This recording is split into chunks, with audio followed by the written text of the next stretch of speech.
సంజాయిషి ఇచ్చుకోవాల్సిన అవసరం ఉంది. ఇక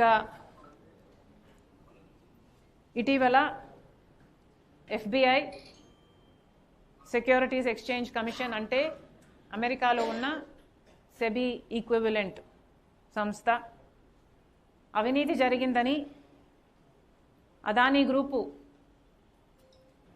ఇక్కడి ముఖ్యమంత్రి 2021 ముఖ్యమంత్రి 2021లో ఉన్న ముఖ్యమంత్రి గారికి 750 కోట్ల రూపాయలు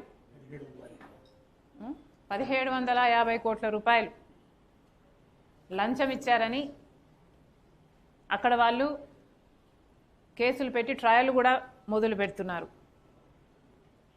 కానీ ఇక్కడ మాత్రం ఏమీ జరగనట్టే అప్పటి ముఖ్యమంత్రి అయినా ఇప్పటి ముఖ్యమంత్రి అయినా వ్యవహరిస్తున్నారు. చంద్రబాబు గారు అయితే అసెంబ్లీలో ఈ వ్యవహారం గురించి మాట్లాడుతూ కనీసం అదానీ అన్న పేరు ఉచ్చరించడానికి కూడా భయపడ్డారు. అదానీ